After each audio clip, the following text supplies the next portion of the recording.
Saya Karisma Novaya Sinta dengan NIM 24135111035. Jadi saya akan menjawab pertanyaan dengan nomor 1, yaitu mengapa data sensor suhu di laut perlu dikalibrasi. Jadi untuk menjawab pertanyaan tersebut, saya akan menjelaskan terlebih dahulu apa itu sensor suhu laut.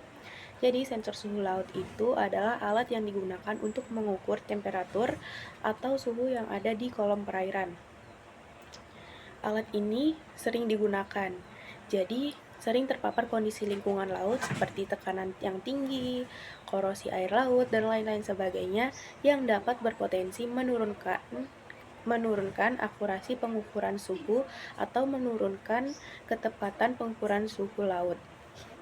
Jadi karena itulah kalibrasi itu sangat penting untuk menjaga pengukuran suhu tetap akurat. Jadi penjelasan tadi itu saya ambil di jurnal yang sumbernya sudah saya kutip di link bawah PPT. Jadi jurnal tersebut merupakan studi oleh Suwardi dengan kawan-kawannya yang menegaskan bahwa pentingnya kalibrasi dan pengujian sistem sensor secara berkala untuk memastikan sensor berfungsi secara optimal dan data yang dihasilkan itu valid untuk keperluan praktikum berdasarkan dari pengujian yang telah mereka lakukan. Baik, selamat malam Bapak. Perkenalkan, nama saya Imadi Agi Bayu Nurana Putra, mahasiswa aktif Ilmu Kelautan Angkatan 2021 dengan NIM 21135111074. Di sini saya akan menjelaskan mengapa data sensor suhu di laut perlu dikalibrasi. Itu karena sensor sering mengalami perbedaan hasil ukur akibat dari faktor teknis seperti panjang kabel, kondisi lingkungan, serta keterbatasan alat. Berdasarkan penelitian Rozikin dan kawan-kawan pada tahun 2023, menyatakan bahwa alat ukur suhu permukaan laut berbasis Arduino memiliki akurasi 99,15% dengan error rata-rata 0,85% setelah dikalibrasi menggunakan termometer standar BMKG. Tanpa proses kalibrasi, data sensor dapat menyimpang hingga kurang lebih 0,15 derajat Celcius yang dapat berpotensi menimbulkan kesalahan besar dalam analisis cuaca, iklim, dan juga ekologi laut. Oleh karena itu, kalibrasi menjadi salah satu langkah penting agar data sensor sebanding dengan standar resmi, valid untuk analisis ilmiah, dan dapat digunakan secara andal dalam mendukung perkiraan cuaca maupun kajian kelautan. Terima kasih Bapak. Sebelumnya izin memperkenalkan diri. Nama saya Anjani Setiawati dengan NIM 24115111058. Di sini saya ingin menambahkan penjelasan mengenai mengapa data sensor suhu di laut perlu dikalibrasi. Jadi ada beberapa alasan lagi, yaitu untuk mencegah penuaan komponen dan juga untuk memastikan bahwa data dapat dipercaya. Dengan alat yang dikalibrasi, data dapat lebih dipercaya karena alatnya lebih terawat dan juga lebih sering dicek. Terima kasih. Sekian.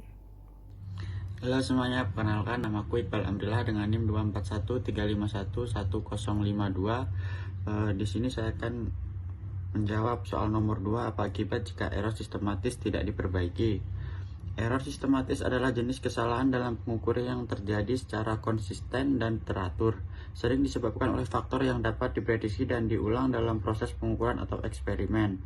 Benson et al. 2020. Berbeda dengan error acak yang bersifat tidak terduga, error sistematis memiliki pola yang jelas dan dapat mempengaruhi hasil secara signifikan. Misalnya, alat ukur yang terkalibrasi dengan salah atau prosedur pengukuran yang tidak tepat dapat menghasilkan kesalahan yang konsisten, yang mengarah pada penyimpangan data dari nilai yang sebenarnya. Jika tidak diperbaiki, error sistematis dapat menyebabkan hasil yang bias yang mengarah pada kesimpulan yang salah dan pengambilan keputusan yang tidak tepat. Dalam dunia penelitian ilmiah dan industri, hal ini bisa menurunkan kredibilitas hasil dan berdampak pada kualitas produk atau temuan. Ganes et al. 2021. Sekian, terima kasih. Perkenalkan, nama saya Nimade Wityaripiki Arsinta dengan NIM 24135111028. Di sini saya akan menjelaskan tentang penyebab, akibat, dan solusi dari error sistematis. Yang pertama, penyebab. Penyebab ada 3. Yang pertama dari alat, misalnya kalibrasi yang tidak tepat atau sensor mengalami drift. Yang kedua, metode seperti prosedur pengambilan sampel yang keliru atau kesalahan konversi data. Dan yang ketiga, dari faktor lingkungan, yaitu contohnya gangguan arus, biofologi yang menempel di sensor, atau intervensi sinyal. Yang kedua, akibat. Data yang kita ambil akan bias, terus tidak bisa diperbaiki hanya dengan mengulang pengukuran, dan bisa menyesatkan hingga menghasilkan kesimpulan yang salah serta mengurangi validasi penelitian. Untuk solusi, kita bisa melakukan kalibrasi rutin, validasi data dengan metode standar, membandingkan hasil dengan instrumen referensi, serta merawat sensor agar tidak terganggu faktor lingkungan. Perkenalkan, nama aku Isra Yudika Pratiwi Nenggolan dengan nomor NIM 2413511025.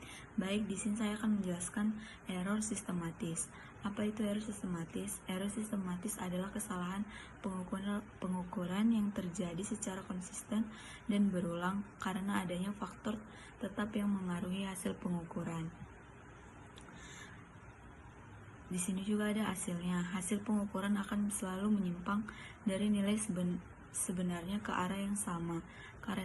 Karakteristik error sistematis terjadi secara konsisten, memiliki penyebab yang dapat diidentifikasi, bisa dikoreksi dengan kalibrasi atau perbaikan metode, menghasilkan bisa pada data. Contoh error sistematis, termometer rusak selalu menunjukkan suhu 2 Celcius lebih tinggi. Timbangan tidak dikalibrasi menunjukkan 0,5 kg lebih berat. Stopwatch terlalu cepat, hasil waktu selalu lebih pendek. Baik, selanjutnya saya akan menjelaskan apa itu CTD. Jadi CTD itu atau yang lebih dikenal dengan Conductivity Temperature and Depth, merupakan salah satu instrumen kelautan yang digunakan dalam survei kelautan secara langsung atau in situ. Itu dapat dilihat melalui jurnal Yanveto, B, dan Olivia. Instrumen ini mengukur beberapa parameter seperti konduktivitas, temperatur, densitas, salinitas, kecepatan suara, dan kedalaman.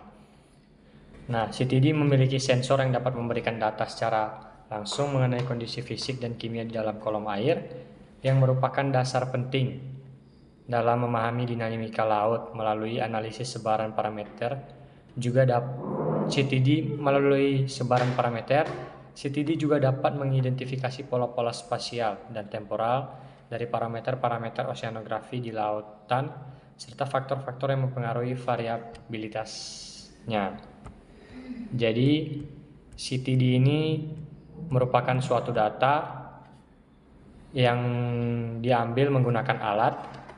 Nah, setelah data CTD ini didapatkan, maka akan diolah menggunakan ODV atau Ocean Data View hingga menjadi data seperti suhu, kedalaman, atau konduktivitas air laut menjadi data vertikal. Nah, jadi CTD ini memiliki 3 sensor. Yang pertama yaitu sensor konduktivitas atau conductivity sensor. Nah, sensor konduktivitas ini gunanya itu mengukur daya hantar listrik air laut. Dari nilai konduktivitas ini dapat dihitung salinitas air laut juga, dan akurat dalam mendeteksi perubahan kecil kadar garam yang ada di lautan. Nah, yang kedua itu sensor suhu atau temperatur sensor. Sensor suhu ini berguna untuk mengukur suhu air laut dengan presisi yang tinggi. Terus sensor suhu ini juga penting untuk memahami stratifikasi, densitas, dan dinamika massa air yang ada di lautan. Nah, yang terakhir yaitu sensor tekanan atau pressure sensor. Pressure sensor ini digunakan untuk menentukan kedalaman alat karena tekanan berbanding lurus dengan kedalaman. Nah, pressure sensor ini juga memberikan data vertikal atau profil dari kolom perairan. Jadi sensor utama pada CTD ini yaitu konduktivitas, suhu, dan tekanan.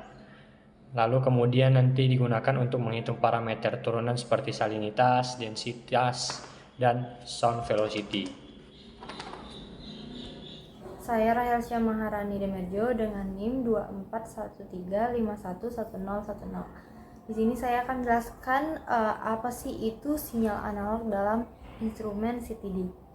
CTD itu adalah conductivity, temperatur, dan depth.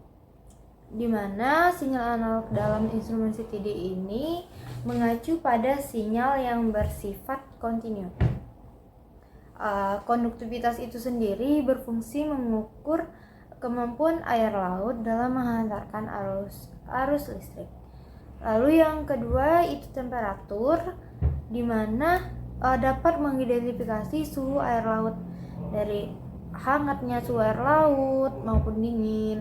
Lalu yang ketiga itu ada depth, di mana sinyal analog itu sendiri dapat mengukur kedalaman dari laut atau suatu perairan.